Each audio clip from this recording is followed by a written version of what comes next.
Яна тура эфирда был ертеле сәламәтлегебезгә яна игътибар итәргә сакырабыз. Яман шиш авыруы турында барыр һүз.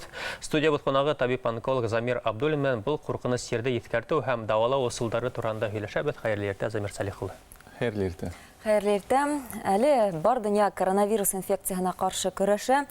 Бына был вирус онкология сирлеләргә куркынысмы? Әлбәттә куркыныс, чөнки коронавирус авыруы ул онкологик сирдәрен авырта. Һәм хәзерге вакытта менә статистик буенча кешеләр һәм дә онкологиянан, һәм дә коронавирустан күп вафат булалар. Шуңа хәзерге вакытта без күп итеп диагностик эшләйбез. Һәм безнең мәсәлән онкологик диспансерда кешеләр әгәр хирургияга яки химиотерапияга барһалар, кайбер вакытта әгәр бер ниндәй клиник булһа, ПЦР эшләйбез, компьютер томографияны эшләйбез, карайбыз, бармы коронавирус, юкмы. Әгәр булһа, димәк без 2 атнага яки 4 атнага тәнәфес эшләйбез. Онкоавырулар көбәйәме, кәмейме һуңгы гасырда статистика нимә һөйләй?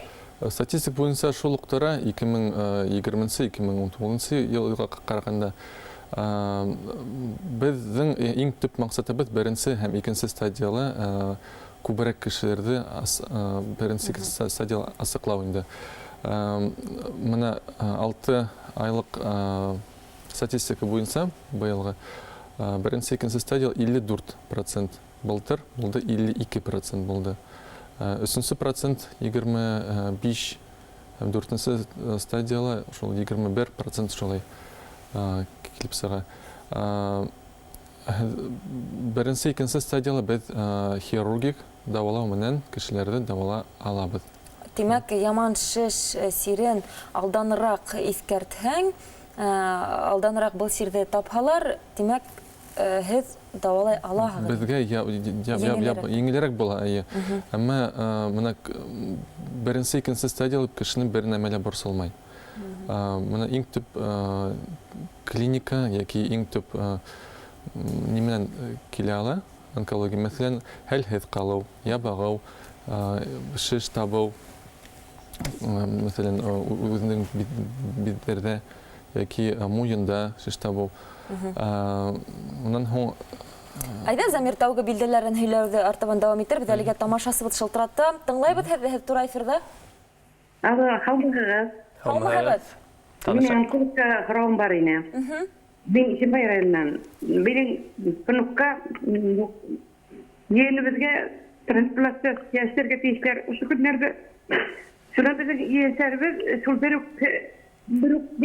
апаһынга донор була алды. Шул безнең апаһына донорга зыян күрһәтмәйме, зыян булмаймы? Шуны менә ошо көндәрдә безгә операция булырга тиеш, малайыбызга, унугыбызга 4 яшьләрем безнең нигә внукка. Апаһына 13 яшь бит инде, ул донор була алды. Шуның турында әйтеп китәгез инде. Рәхмәт. Аңланык, рәхмәт. Рәхмәт шылтыратыгызга. Янсәрегезгә без тизрәк һавыгып сыгырга теләйбез, шулай ук апаһына ла ул донор була ди апаһы. Уга зыян янамаймы ул донор буларак? Юк, донор булыр өчен беренче табиблар карыйдар уның группаны күрә һәм төрле авыруларда карыйдар һәм әйтәләр, мәсәлән, донор була аламы, юкмы? Шулай. Онкология авыруларының тәүге билдәләре нинди? Бына һәр беренче, икенче, өченче стадия, тинегә өченче стадия, димәк, иң куркынычлы инде. Иң куркынычлы ул 4-нче стадия. 4-нче стадияда без паллиатив химиотерапияны эшләйбез, яки кайбер вакытта хәзерге заманча дарулар асылган. 4-нче стадияда без уны эшләйбез, таргетная терапия дип атала. Ул мәсәлән, миендә булган метастазлар яки бавырда булган метастазларга шул таргетная терапия файда килтерә.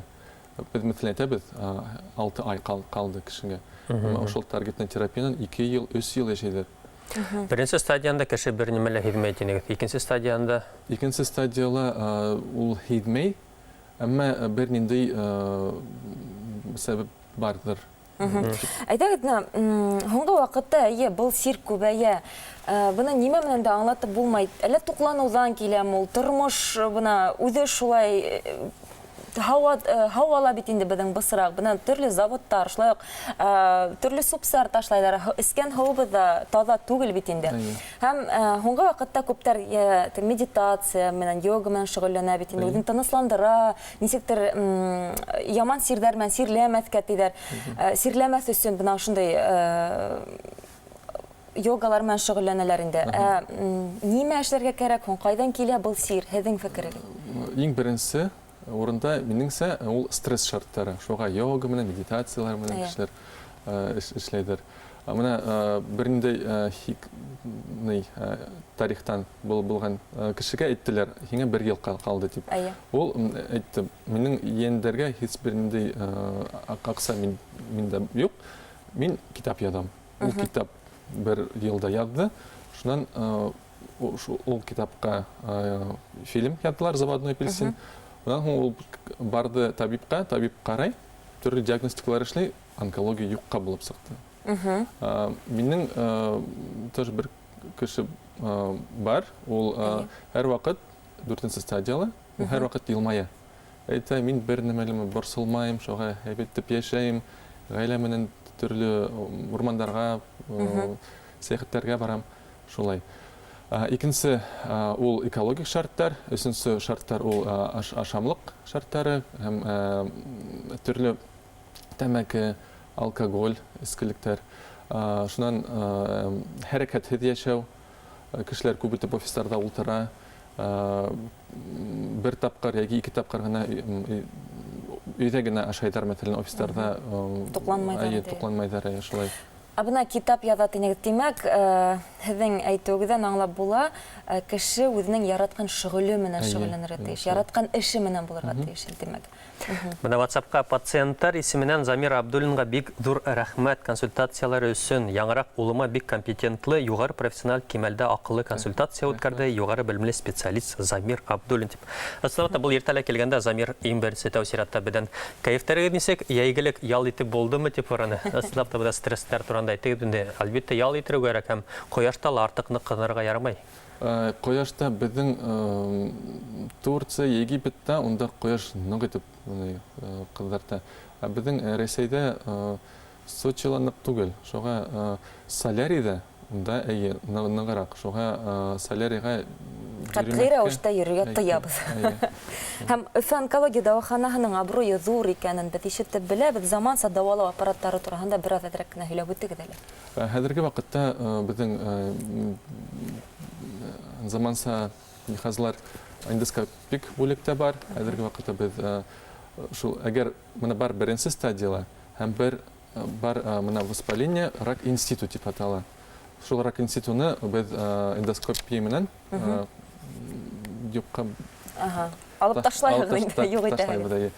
Шуннан неврология турында нейрохирурглар, улар яки голова и шея, улар микрохирургия менән шул миендә операциялар эшләйдер. Шуннан тел эшләйдер, мәсәлән, шулай. Бик заманса технология менән языландырылган бидән онка үзәктәр.